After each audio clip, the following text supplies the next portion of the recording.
आप देख रहे हैं डार्क फाइल्स। तो चलिए बढ़ते हैं आज की इस कहानी की ओर। एक शाम की बात है। ठंडी के मौसम में मैं अपने घर पर रजाई में दुबका हुआ था। इतने में ही मेरे फोन की रिंग बजने लगी। हालांकि रजाई छोड़कर उठने का मेरा जरा भी मन नहीं था, मगर हो सकता है कोई ज़रूरी कॉल हो। यही सोचकर मैं बिस्तर पर से झाड़कर उठा और फ़ोन के पास गया तो पाया कि मेरे दोस्त रमन का कॉल है। रमन और मैं हम दोनों बचपन के दोस्त हैं। रमन मेरे से उम्र में काफ़ी बड़ा है। खैर, मैंने कॉल रिसीव किया तो सामने से रमन बोला, और कैसा है तू? सब बढ़िया? इस पर मैंने कहा, हाँ हाँ, सब बढ़िया चल रहा है, तू बता। इस पर रमन बोला, भाई मुझे तेरे से कुछ काम था। मैं एक मुसीबत में फंस गया हूँ। दरअसल मेरी माँ को दिल का दौरा पड़ा था। उन्हें मैंने हॉस्पिटल में एडमिट किया था और तू तो जानता है मेरी नाइट ड्यूटी है। बस तू एक रात के लिए मेरी ड्यूटी करेगा। रात भर माँ के पास मैं रुक जाऊँगा। चूंकि रमन मेरा काफ़ी अच्छा दोस्त था और फिलहाल मुसीबत में था, इसलिए मैं उसे ना नहीं बोल पाया।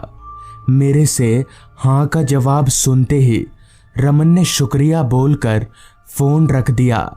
मैंने दोस्ती के नाते रमन को हाँ बोल तो दिया था, मगर कहीं ना कहीं मुझे घबराहट भी हो रही थी, क्योंकि रमन का काम ही कुछ ऐसा था। दरअसल रमन तब एक मुर्दा घर में पहरेदारी का काम किया करता था। मुझे घबराहट हो रही थी कि मैं ये काम सही से कर भी पाऊंगा या नहीं, पर अब बोल दिया है तो करना ही पड़ेगा।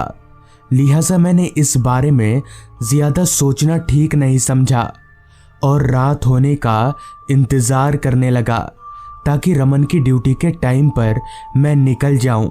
रमन की ड्यूटी रात के 9 बजे से सुबह के 6 बजे तक की थी।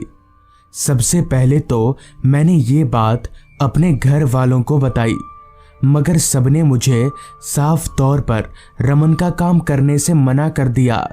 लेकिन मैं नहीं माना। एक वक्त पर रमन भी मेरे काफ़ी काम आया था, तो अब मेरी बारी थी दोस्ती साबित करने की। रात के तकरीबन 8:45 बजे तक मैं उस मुर्दा घर की तरफ निकल गया जहां रमन काम करता था। चूंकि मेरे घर से वो मुर्दा घर 15 मिनट की दूरी पर था, तो मैं ठीक रात के 9 बजे तक उस मुर्दा घर के बाहर खड़ा था। वो मुर्दा घर जिस जगह पर था वहां आसपास और कुछ भी नहीं था सिवाय घने जंगल के। मुर्दा घर के बाहर एक कुर्सी लगी हुई थी और उसी कुर्सी के ऊपर एक मैला सा चादर रखा हुआ था। शायद वो चादर ठंड से बचने के लिए था। लिहाजा मैंने उस चादर को उठाकर अपने ऊपर डाल लिया और उसी कुर्सी पर बैठ गया। कुर्सी के 4 पैरों में से एक पैर थोड़ा टूटा हुआ था, इसलिए कुर्सी बार बार झूले की तरह हिल रही थी। पता नहीं रमन पूरी रात इसके ऊपर कैसे बैठा रहता होगा। ये ख्याल बार बार मेरे जहन में आ रहा था। एक तो सर्द की रात, ऊपर से जो हवाएं चल रही थी वो ना सिर्फ बदन के ऊपर बल्कि शरीर के अंदर हड्डियों को भी कांपने पर मजबूर कर दे रही थी। मुझे लग नहीं रहा था कि अगर ऐसी ही ठंड लगती रही तो मैं कल सुबह तक जिंदा बच भी पाऊंगा। वो मैली सी चादर मुझे उसके आर पार दिख रहा था, तो फिर वो मुझे ठंड से कैसे बचा पाएगी, ये मेरे पल्ले नहीं पड़ रहा था। मैंने अपने जेब से एक सिगरेट निकाला और दूसरी जेब से लाइटर निकालकर सिगरेट जलाने जा ही रहा था कि तभी मेरा फ़ोन बज उठा। मैंने अपना फ़ोन निकाला तो पाया कि रमन का कॉल आ रहा है। मैंने तुरंत फ़ोन उठाया तो सामने से रमन ने कहा, सुन, तुझे सिगरेट पीने की आदत है ना, पर वहाँ मुर्दाघर के बाहर सिगरेट मत पीना। अगर पीना ही है तो थोड़ा दूर जाकर पीना सिगरेट। इस पर मैंने रमन से कहा, क्या टाइमिंग है बॉस, अभी मैं सिगरेट सुलगाने जा ही रहा था। पर यहाँ सिगरेट क्यों नहीं पीना है? इस पर रमन बोला, वहाँ वो सब छोड़, तू बस इतना जान ले कि वहाँ सिगरेट नहीं पीना है। इतना कहकर रमन ने फोन कट कर दिया। मगर पता नहीं क्यों मुझे ऐसा लगा जैसे रमन मुझसे कुछ छिपाने की कोशिश कर रहा हो। खैर, उसने जैसा कहा मैंने वैसा ही किया। वहां से थोड़ा दूर हटकर सिगरेट जलाया और वहीं पर सिगरेट पीकर वापस अपनी जगह पर जाकर बैठ गया। रात हर पल गहराती जा रही थी और जैसे जैसे रात बढ़ रही थी वैसे वैसे ठंड भी अपना रंग दिखाना चालू कर रही थी। पहले तो ठंड ज्यादा थी ही, पर अब इतनी ज्यादा ठंड बढ़ गई कि मेरे बर्दाश्त के बाहर होने लगा। मैंने तय किया कि आसपास से कहीं लकड़ियां इकट्ठा करके आग जलाता हूँ। आग ताप कर शरीर में थोड़ी गर्मी आ जाएगी। लिहाजा मैं अपनी जगह से उठा और आसपास के पेड़ों से थोड़ी बहुत पतली पतली टहनियों को तोड़कर वापस अपनी कुर्सी के पास आ गया और जमीन पर टहनियों को सजाकर जेब से लाइटर निकाला और आग जलाने लगा। पर क्योंकि ओस की वजह से सारी टहनियां भींगी हुई थी, इसलिए उनसे आग जल नहीं रही थी।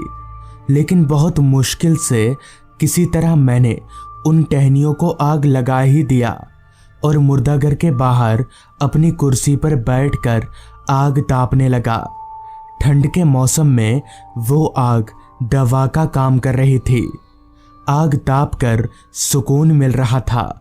मैंने मन ही मन ये सोच लिया था कि आज तो मैंने रमन का काम कर दिया, मगर कल से मैं नहीं करूँगा और किसी न किसी बहाने से उसे मना कर दूंगा। अभी मैं ये सब सोच ही रहा था कि तभी ठीक मेरे पीछे से एक आवाज आई, आग बुझाओ जल्दी, हमें तकलीफ हो रही है। मैंने तुरंत पीछे पलटकर देखा, मगर पीछे मुर्दाघर के अलावा दूर दूर तक कोई नहीं था, ना तो कोई इंसान और ना ही कोई जानवर। तो फिर आवाज किसने दी होगी, मुझे समझ में नहीं आ रहा था। लिहाजा मैं अपनी जगह से उठा और मुर्दाघर के दोनों बगल झांकने लगा। कहीं कोई है तो नहीं, मगर वहां सच में कोई नहीं था। मुझे काफी हैरानी हुई, मगर फिर मैंने सोचा हो सकता है शायद ये मेरा वहम होगा। इतना सोचकर मैं वापस अपनी जगह पर आकर बैठ गया और आग तापने लगा। अभी मैं आग ताप ही रहा था, तभी पीछे से किसी ने मेरे कंधे पर हाथ रख दिया। कंधे पर हाथ महसूस होते ही मैं तुरंत पीछे पलटा तो पाया कि ठीक मेरे पीछे एक आदमी खड़ा है।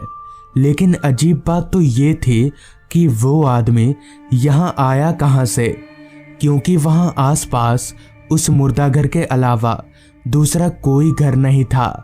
अगर था तो सिर्फ घना जंगल। तो ऐसे में ये आदमी कहाँ से आ गया? अभी मैं ये सोच ही रहा था कि तभी उस आदमी ने कहा, यहाँ पर आंख क्यों जलाया तुमने? तुम नहीं जानते हमें तकलीफ होती है। इस पर मैंने कहा, तकलीफ? पर आपको क्या तकलीफ होती है और आप रहते कहाँ हैं? तो इस पर उस आदमी ने कहा, ये मुर्दाघर, यही तो मेरा घर है। इतना कहकर वो आदमी मुर्दाघर की तरफ जाने लगा और मुर्दाघर के दरवाजे पर जाकर एक दफा मेरी ओर देखते हुए मुर्दाघर के अंदर घुस गया। मेरा रोम रोम कांप उठा, क्योंकि जिस दरवाजे से होकर वो आदमी घर के अंदर गया था उस दरवाजे पर तो ताला लगा हुआ था, जिसकी चाबी मेरे पास थी। वो आदमी दरवाजे के आर पार होकर मुर्दाघर के अंदर चला गया। मगर ये कैसे हो सकता है?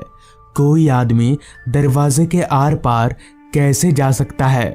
मुझे समझ आ गया था कि मेरा यहाँ रुकना कतई ठीक नहीं होगा, जिस वजह से मैं भागते हुए सीधे अपने घर पहुंचा और सुबह होते ही घर से बाहर निकला। बाद में जब मैंने इस बात का जिक्र रमन से किया तो उसने कहा, मैंने तुझे वहां सिगरेट पीने से इसलिए मना किया था क्योंकि उन मुर्दों को आग बिल्कुल पसंद नहीं है, पर मुझे ये नहीं पता था कि तू आग जलाएगा, वरना मैं इसके लिए भी तुझे मना कर देता। उस दिन के बाद से मैं कभी भी उस मुर्दाघर के पास नहीं गया। तो दोस्तों, ये थी आज की कहानी। अगर आपको ये कहानी पसंद आई हो तो चैनल को ज़रूर सब्सक्राइब कर लें। तो मैं आपका दोस्त आर्यन जल्द ही मिलूँगा आपसे ऐसी ही एक कहानी के साथ।